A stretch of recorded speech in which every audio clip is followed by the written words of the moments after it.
Hi, my name is Kevin, and today we'll be talking about the Lenovo Thinkpad X1 Fold. It's the world's first foldable computer, so it's a very exciting proposition that we have here. But I thought that besides just running through what this thing can do, it might make sense to run through what we have today to see whether this fits in your lifestyle. So a bit of background here about foldables. Most of us are exposed to foldables through the phone. You know, you've got the Samsung Galaxy Fold and all that.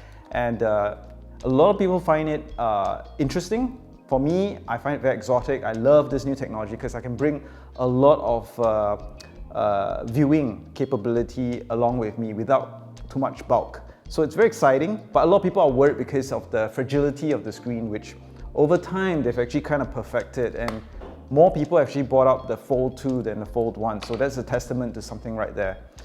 But aside from that technology, which is what this is all about today, we are also going to look at what most of you might have at home, which could be sort of like an Ultrabook or laptop that most of you might have. And this is a 13-inch laptop. It's a typical size notebook that a lot of people have. This happens to be the Razer Blade Stealth, very popular laptop. And it serves as a point of reference today to compare against the X1 Fold.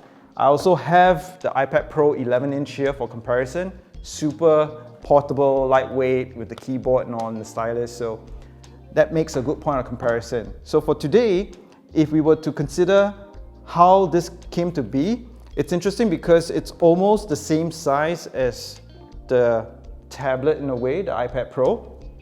And if you look at it, it's almost half the size of the Razer Blade Stealth. And what this brings to the table is that it means you could possibly bring the laptop out more often, just as you might with your tablet. And being able to bring a computer with you in more places means you really get to use it more, rather than to leave it at home. So that's the real killer proposition right there.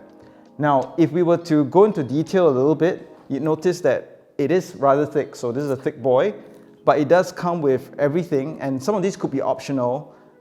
So today we're just going to show you that this model happens to come with a keyboard and a stylus made of metal.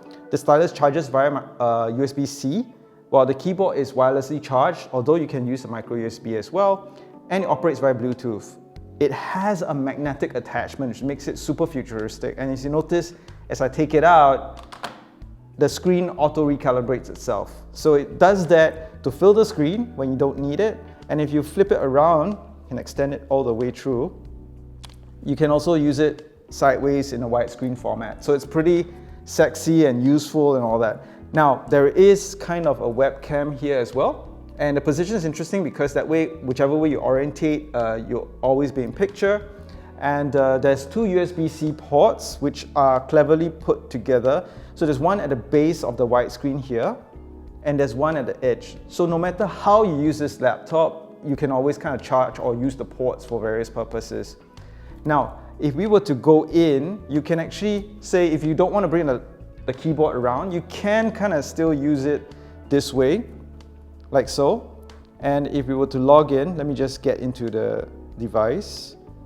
You see that you got the full screen here, and if you do pull up a web page and all that, you can view the whole web page as it is, or you can always pull up the on-screen keyboard and still get to work.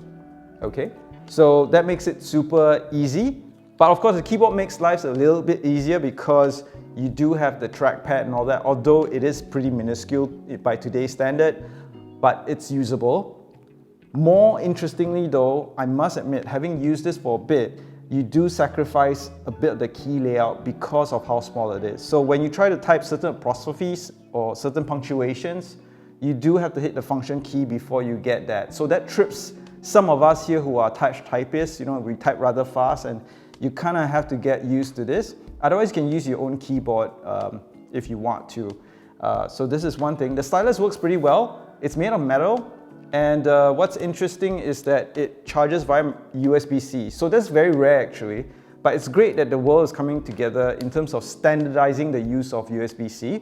And I won't go into details, but it does have two buttons here. So it does feel like it has everything you need for a substantial stylus already.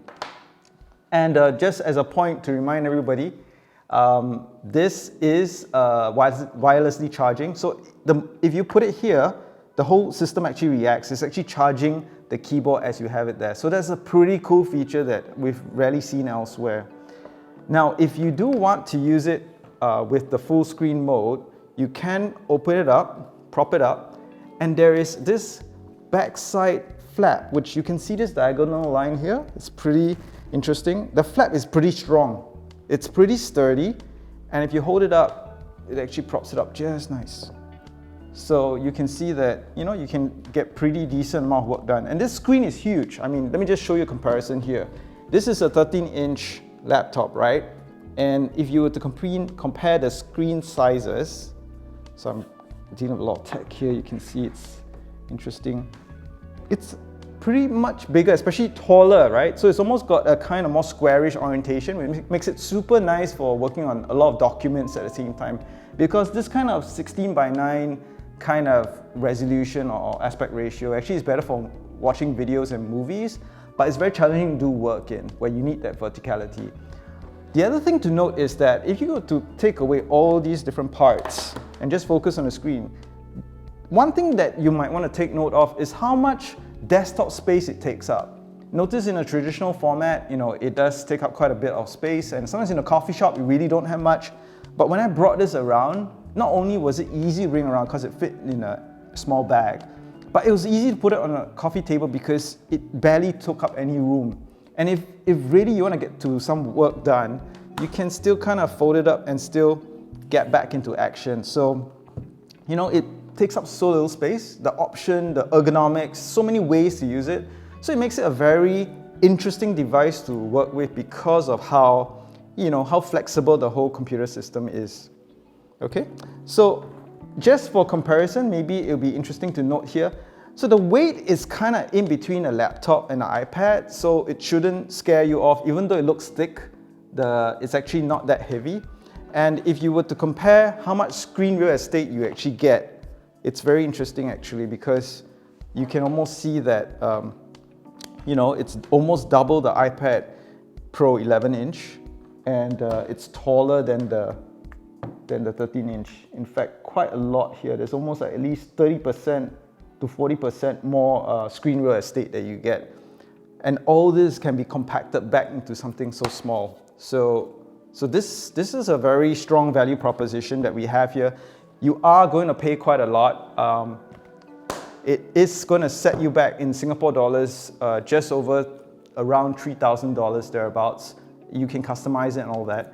But I just want to point out that there are some very important things that made this technology viable today than in the past. Because in the past, we've seen foldable laptops before, at least dual screen and all that.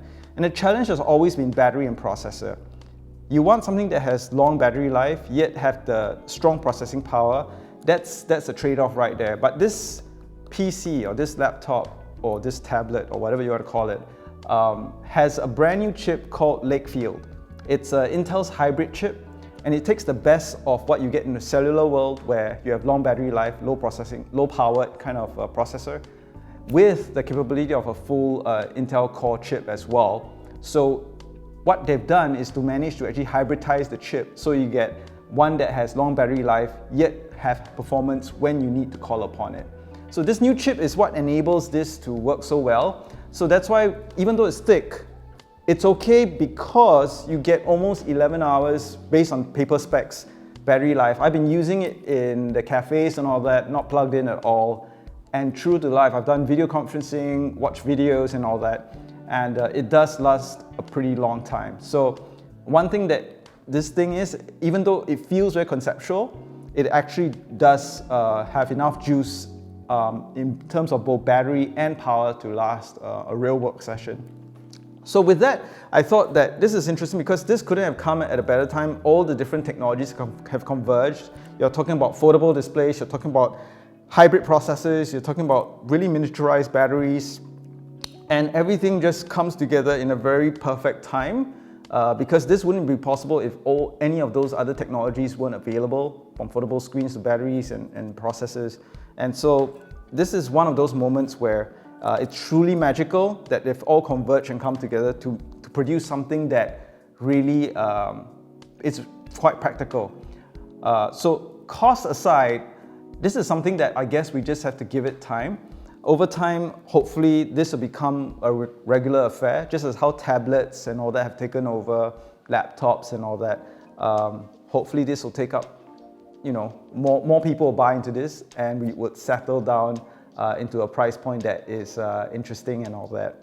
So before you go, if you like this, you can check out the Lenovo website. But if you like this and you want more content of this nature, please do like, share this video or subscribe to this channel, and that's all we ask of you, because we're not doing this for money or whatever. It's really out of pure passion and all that, and it's our excitement and enthusiasm around all these futuristic technologies that is available in your hands today.